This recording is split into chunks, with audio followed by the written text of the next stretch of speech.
Yan, ayun, sabi ko na nga ba kanina na SHA. Okay. So, once again, this is Gurography. It's a free letter review hub. Message lang po kayo sa aking Blue app pag gusto nyo ng mag-Macboard. Pero dapat active po kayo kasi tinatanggal ko po yung mga hindi active doon. Okay, hindi lang ako nagtanggal ngayong week kasi medyo busy po ako. Okay, and then ang ating live TTHS po yan. Okay, yan. Free live din po, and then you can freely access our our YouTube channel. The same din po yung name. Okay. So ayun, let's start. So back to back po tayo ngayon. Okay? So after this Gurograbi, mga actual let questions po ang ano natin, na Gen Ed. Okay? Yan. Dapat Prof Ed tayo ngayong this week. Pero ano, na busy ako. Mas ano kasi mas mahirap kasi i-discuss yung Prof Ed. Kaya inuna ko muna tong Gen Ed, okay? Kasi nagbiyahe nga ako. Alright, so number one, which civilization is credited with inventing cuneiform writing? Yan, so ilagay nyo yung number. Again, which civilization is credited with inventing cuneiform writing? Yan, so gasgas na po to, okay? So dapat alam nyo. Ano nangyayari sa ating account? Okay, it starts with the letter C. Okay, nagbibigay na po ako ng clue dyan. So again, which civilization is credited with inventing cuneiform writing? It starts with the letter S. Yan, and ang cuneiform, minsan ang tanong dyan ay wedge shape na character. Yan. So, and then this is the oldest writing system. So, of course, ang sagot nun ay cuneiform. Wala ba? Walang naka-memorize sa sagot na to? Pag sinabi ko bang ano, ayun. Sabi ni Ram, it's Sumerian. Sumerian. Okay, Maui. Number one, Sumerian. Okay. So, good job. So, back to back tayo ngayon. After this one is, actual let questions. Okay, na Janet tayo. All right, and of course, the answer there is Sumerians. Okay, so ang sabi ko nga kanina, lumalabas niya na these are wedge-shaped. Yan, at saka oldest writing system, it's Sumerian. Okay, it's cuneiform. So, ang cuneiform comes from the Latin word cuneus, which means wedge. Okay. Number two, which ancient civilization built Machu Picchu? Ito talaga. Ay, nako. Okay. So again, which ancient civilization built Machu Picchu? Yan yung mga yung apat na na civilizations nakakawindang. Alright, aba, Inca, aba, ang gagaling. Alright, okay, so kindly tap po yung ating live, yan, para lumabas sa wall. Okay, so very good. Okay, so it is Inca. Alright, so Machu Picchu translates to old hill or old mountain. Okay, yan. So, ito ay na-built nung time ni Emperor Pachacuti. Okay? Emperor Pachacuti. Okay. So, ito, yan, kasi ito, especially sa Soksa, ito lumalabas. Okay, yan. So, pag Chichen Itza, okay, so the Maya, the Mayan civilization. Okay, yan. So, asan ba ang Maya ngayon? Doon sa Mexico, okay? How do you call that? Modern day is sa Mexico, yan. Okay? Aztec. Okay, so ang Aztec naman, all right? So minsan ang tinatanong diyan is saan na ba ngayon ang Aztec? It's also in Mexico. Okay, so sila yung kilala sa floating gardens, ganon. And of course, yung Inca, okay, ito yung tanong natin na Machu Picchu. Okay, so Machu Picchu, lumalabas din po Picchu, Peru. Okay, Machu Picchu, P for P, Peru. Yan. So, ito pala, 'di ba? Napasok ko yung mga Incas noon, ni na Cortez, 'di ba? Yan. So, hindi pala nila nakita 'to. Yan. So, it was hidden pala. Ito yung Machu Picchu na yan. Okay, and then Olmec, especially sa social science. Yan, so ito yung mga colossal heads. Okay, so they are also in Mexico. Okay, modern day Mexico. Yan. No, all right. Number three, the founder of Buddhism was... Okay. So pakitap-tap naman yung ating live, guys. Hindi ko alam kung bakit hindi lumalabas, I think, ang ating live. Kasi usually, yung maabot na tayo ng ano. Okay. So number three, the founder of Buddhism was... Yan. So nung high school kami, inaral namin yung mga different, ano ewan ko lang kung inaaral pa ba yung mga different religions. Parang ano ata ako nun. Fourth year ba or second year? Yan. So, inaaral natin yung ating mga different religions. Okay, so Siddhartha Gautama. Tama ba yan? Okay. Guys, pakitap-tap naman yung ating live ay ano. Okay, so let's reveal the answer. Okay, so of course, the answer is Siddhartha Gautama. Okay, yan. So, siya kilala bilang Buddha or the Enlightened One. Okay, so especially sa Soksai, major ship. Okay, so pag tinanong doon, ano yung religion na nag-ano ng Four Noble Truths and the Noble Eightfold Path, that would be Buddhism. Okay. Number four, who was the teacher of Alexander the Great? Okay, so si Alexander the Great, siya yung nagtatawag ng Alexandria. Okay, yan. Anak ni King Philip of Macedonia. Okay, so again, who was the teacher of Alexander the Great? Di ba meron yung ano, TSPAA? Yan, TSPAA. Aristotle, sabi niyo wrong. TSPAA. Okay, all right. Okay, very good. So the answer here is Aristotle. Yan. Okay, kasi? Okay, so let's see. Ay, hindi ko pala, sorry.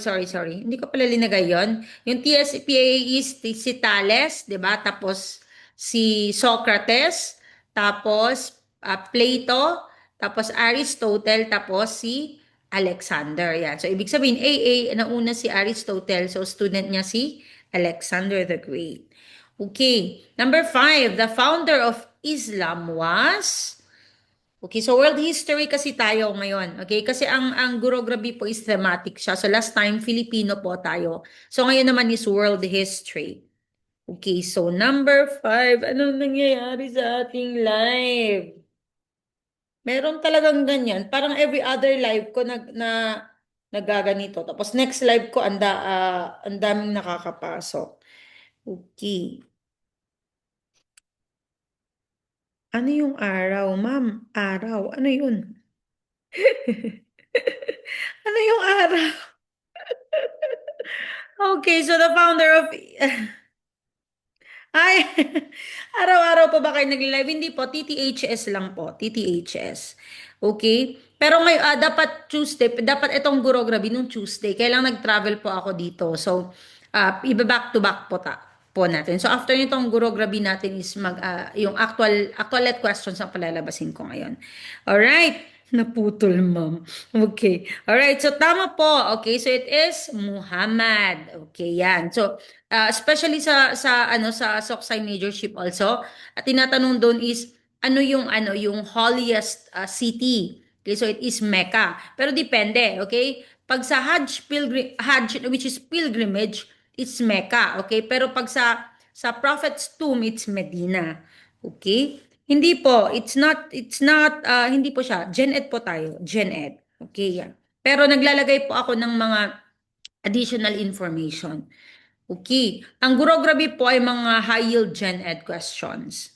Okay. Number 6, where did the Pax Romana start? Okay, yan. So, Pax means peace. So, Romana means Rome. Okay, or Roman. Okay, so Roman peace. Yan. Where did the Pax Romana start? Yan. Rome. Rome.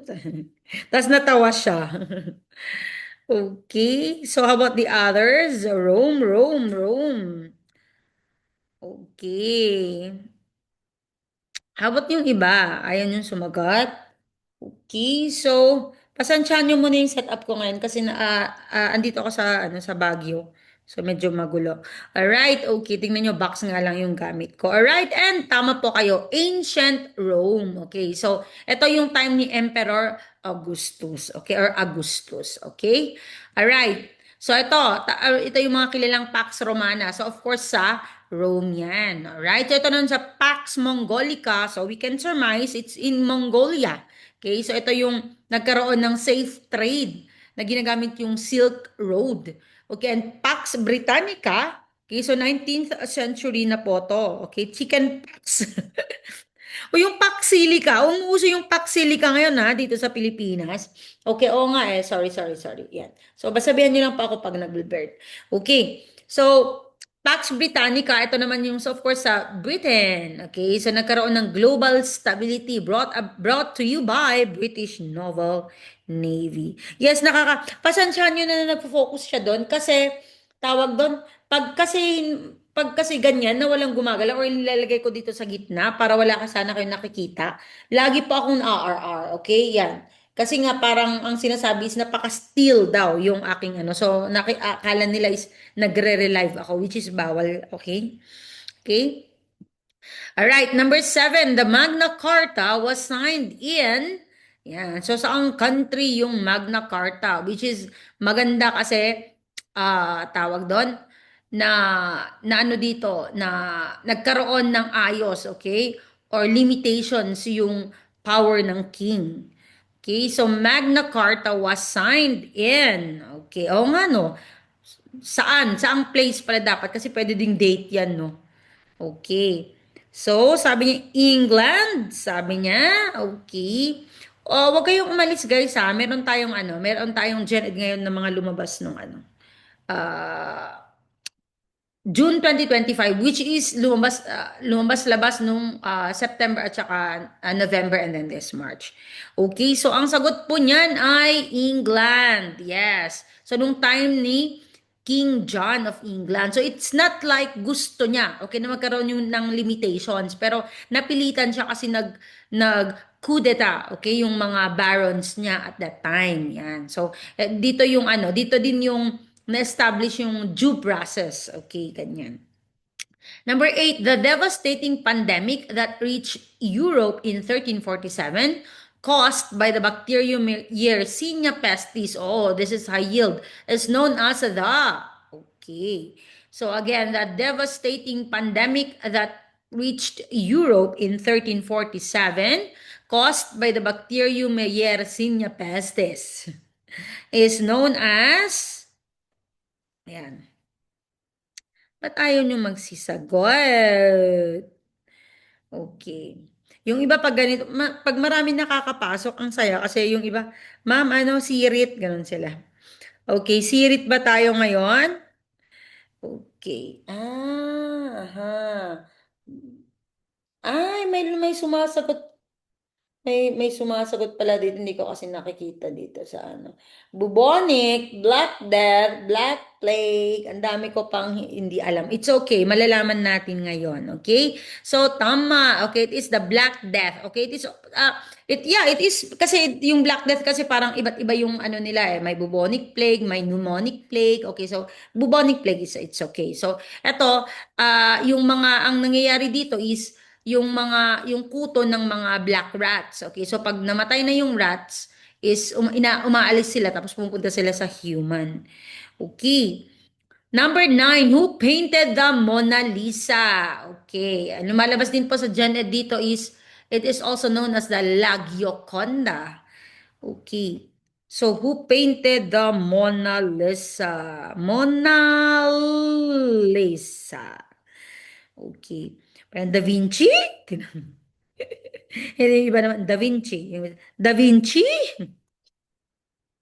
Okay, very good. Yes, of course, the answer there is Leonardo da Vinci. Okay, so andun na siya sa the Louvre. Okay, sa Paris. Okay, so kaya siya also known as La Gioconda kasi ewan ko kung presumably or assumably, okay, is yung model daw doon is si Liza Gherardini, okay, yung asawa ni Francesco del Giocondo, okay, kaya yung sa lumalabas sa Genedit is also known as La Gioconda. Okay. Number 10, the Renaissance began in, okay, so saan? Okay. So, ang lumalabas din po sa Gen Ed dito sa Renaissance, it's also known as rebirth. Okay. So, the Renaissance began in, okay.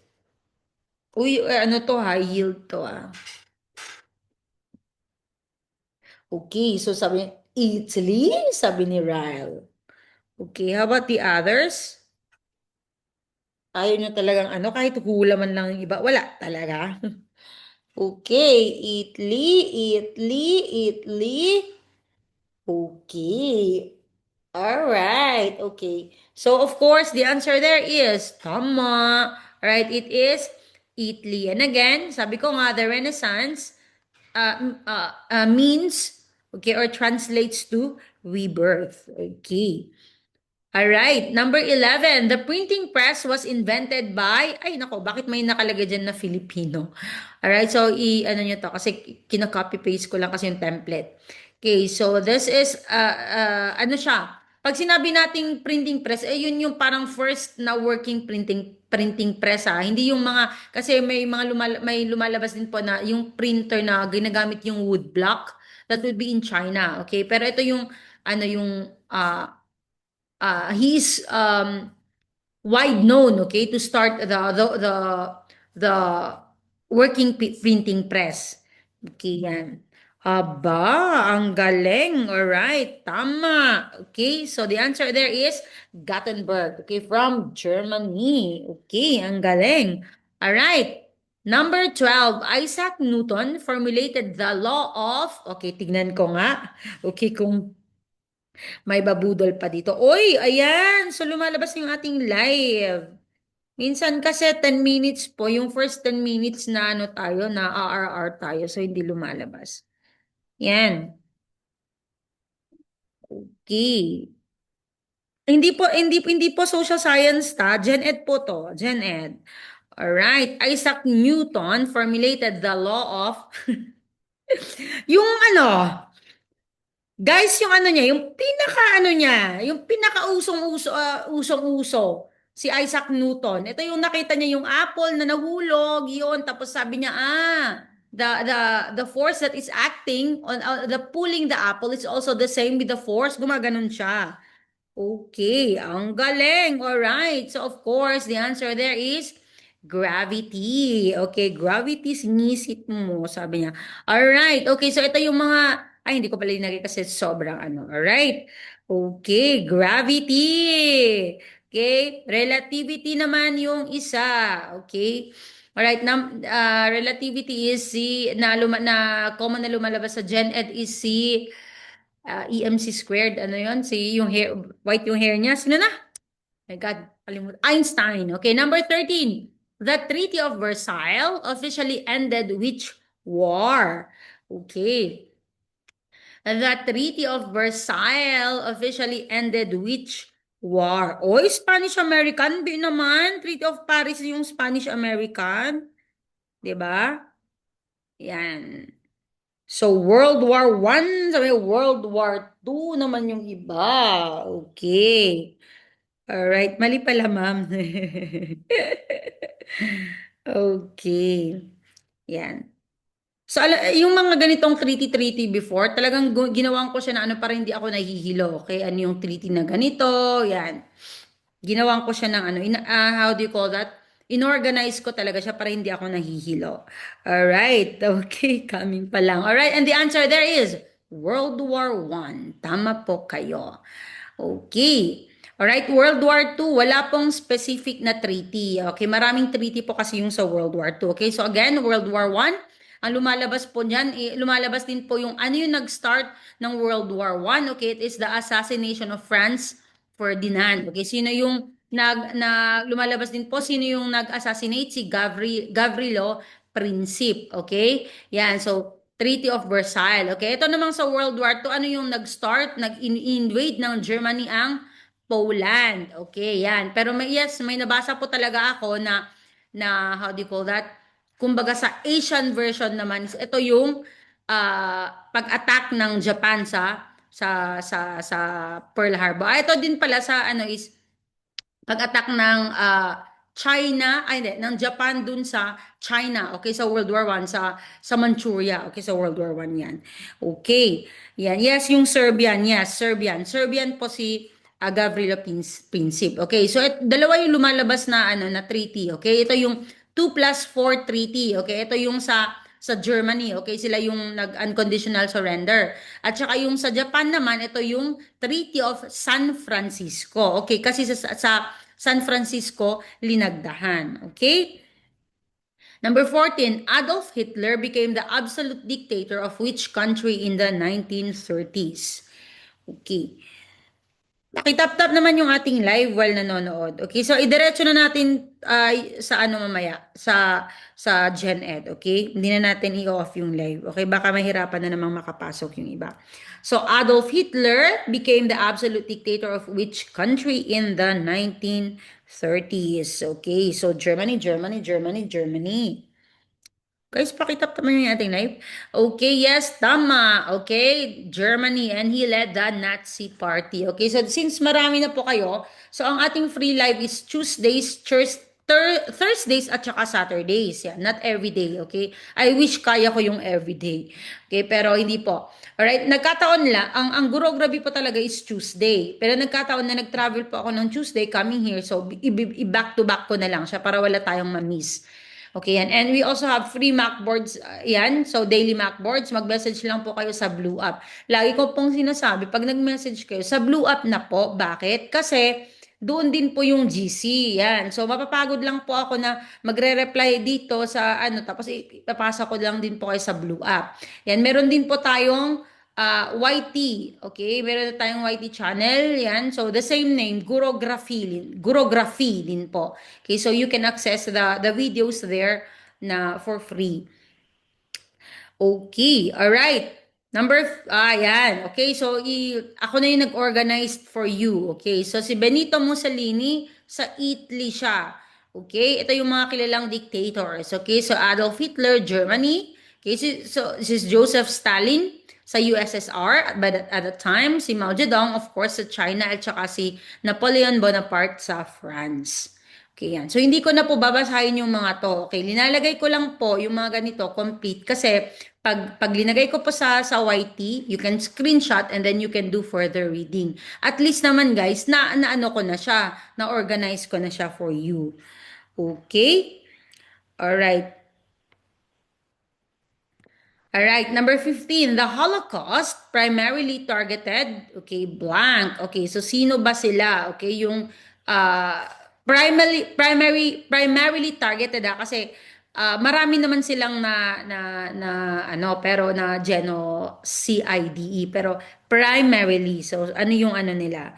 Alright. So, ang bibilis niyong sumagot. Ang galing-galing. Alright. So, of course, Jews. Yeah. So, approximately 6 million. Okay. So, ang tawag po nila doon, itong HOLOCAUSD, it was also called the final solution. Okay. Kasi parang yun na yung parang final na ano para mawala. Okay. Yung ethnicity na Jews. Okay. All right. Number 16, the attack on Pearl Harbor brought which country into World War? Okay. Again, the attack on Pearl Harbor brought which country into World War? Okay, yan. So, ang bansa na to dati, meron silang nag-adhere sila sa principle na isolationism. Okay, yung ayaw nila nangingialam sa mga nangyayari. Pero, yan, damay sila dito. Okay, guys, kailangan yung intindihin yung tanong. The attack on Pearl Harbor brought which country into World War? Sabi niya. Okay. Mahirap po ba talaga ang SOCSA? Yes, sobrang mahirap po talaga. Nagpa-pre-board na po ako. Yan, so if you want to enroll, ang mura lang, 299 lang siya. If not naman, it's okay. Pwede kayong mag-join every Saturday. Sinishare ko yung partial live nun. Alright? So, mahirap po talaga ang ano. So, nagpa-preboard ako. Nag-message sa akin yung isang ano ko, reviewee ko. Sabi niya, Ma'am, grabe yung preboard. Sabi niya, ang hirap. Sabi niya. Okay. Alright, tama. The answer there is USA. Okay, so you see? So yan din, okay? Kaya critical thinking din, right? Kailangan nyo din intindihin yung pagkatanong, okay? So ibig sabihin, wala pa sila sa World War na yon, pero dahil na-atake sila, sumama sila. Ayan, so hindi pwedeng Japan kasi kasama na po yung Japan. Okay? Alright, so this was nung time ni President Franklin D. Roosevelt. Okay, so sabi nga niya, it is a date which will live in infamy. Okay. Number 17, the blank was primarily a geopolitical and ideological struggle between USA and USSR. Okay, so ano to? Okay, so ito yung ang lumalabas din po dito is wala namang actual war. Okay, nagkaroon lang ng space race, mga proxy wars, hindi naman talaga sila yung nagbarilan, okay, mga proxy wars ang ginawa nila, yung mga kaalay nila, sila nagbabarilan, pero yung mga to naman, hindi naman nagbarilan. Alright? Okay. Okay. Moon landing is just one of the ano nito.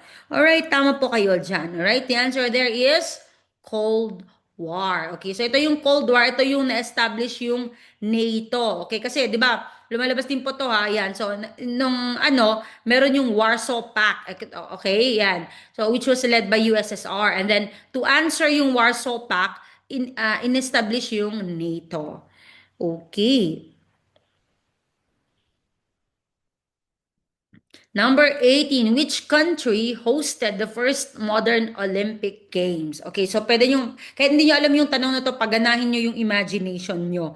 Okay, so which country hosted the first modern Olympic game? Okay.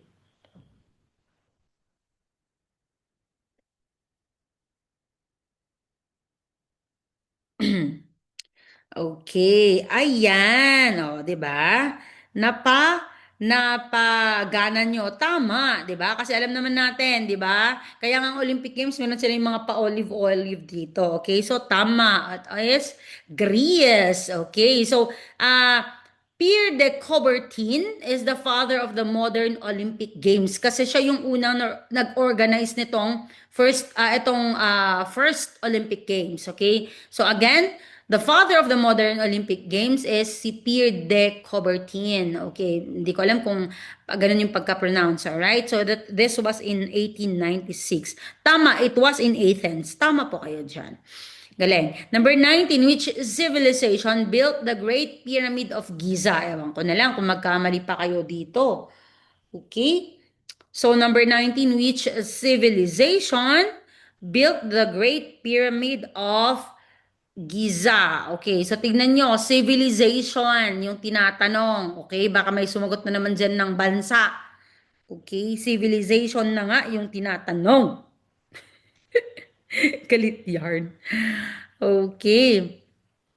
Egypt, sabi ng iba, Egyptian, tama. Okay, so minsan din ha, yan, so kahit ano may choice naman talaga sa pero di ba, at least man lang, di ba, is, para na rin sa atin, okay, na basahin na mabuti yung tanong, okay?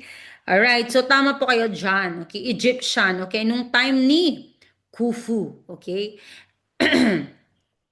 Alright, fourth dynasty of the Old Kingdom. Alright, so ito, marami akong ginawa nito. Okay, so tingnan nyo na lang. Okay, hindi ko na iisahin. Okay, marami po ako niyan. For example, Mesopotamia, civilization. Ito yung Code of Hammurabi, Ziggurats, cuneiform writing. Okay, Ancient Egypt, hieroglyphics, calendar, papyrus. Okay, sorry, na-blur. Okay, yan, so, basahin nyo na lang po to. Okay, for example, ancient China, gunpowder, lumalabas po to ha, compass, Okay, ito yung printing na sinabi ko kanina, alright? So, basahin nyo na lang po ito, okay? So, ipopost ko naman po ito, alright? So, marami pa akong linagay na ancient na yan, alright? Yan, so pasadahan nyo lang, okay? I-ano nyo lang, how do you call that? I-screenshot nyo, okay? Pag pinost ko na po yung ating video, alright? Okay? Ayan, phonations to, lagi lumalabas talaga. Alphabet, shipbuilding, purple dye, ayan. Alright, and the last one. Okay, so ito na yung ating last and then we go to Gen Ed. Ito yung Gen Ed natin, ito yung mga lumabas. Okay, actual let questions and concepts. Which continent is known as the birthplace of humankind? Yan. Or cradle of humankind. Okay. Yan, Diyos ko, nalala ko nung pinalabas ko yung isang question about cradle, talagang nag-away. Yung iba nag-away-away, yung iba inaway ako. Okay, yan. Just because sabi ko, mag-ingat kayo kasi sa let, meron yung dalawang tinatanong na cradle. O yan, yan. So, dahil lang doon, binash talaga ako ng vonggang-vongga. Okay. Tingnan nyo, di ba? So may sumagot ng Mesopotamia. Yun po yung sinasabi ko na mag-ingat po tayo. Okay? Yan. Alright. So yes, the answer there is Africa. Okay, yan. Bakit? Kasi doon nakita yung oldest known fossil. Okay, doon sa Africa. Okay, yung Mesopotamia is yan po yung lumalabas. Kaya ako po, minsan, nagsasabi po ako ng mga extra-extra. Kasi yun po din yung naranasan namin nung nagre-review kami. Yung, lalo na parang ang bilis-bilis mong, ang bilis-bilis mong sumagot. Yung ganun. Tapos nakita mo lang yung isang word. For example, cradle. Hindi mo na binasa o hindi mo na intindi. Kasi nga, parang more on familiarization ka ng question, di ba? Kasi nga po, sabi ko nga po, dalawa yung lumalabas sa left. Okay? Pero hindi ko po sinasabi na dalawa lang yung mga cradles. Okay? Sabi ko lang po, dalawa yung high yield na lumalabas sa cradle of humankind, tapos cradle of civilization. Okay, yan. Kaya tama po yung pag sa cradle of civilization, Mesopotamia po yon. Okay? Pag cradle of humankind, Africa. Yan. Alam ko din po na may cradle of Western civilization pero hindi po siya high yield sa Gen Ed. Okay? But anyway, kapag tinanong yung cradle of Western civilization, it's Greece. Okay, so ayan, nagyamanak, salamat kayo, thank you, syukran, salamat idayuan namin, yan, so thank you for joining Guro Grabe. Okay, so punta na po tayo sa Gen Ed, okay, yan, mga high yield na Gen Ed.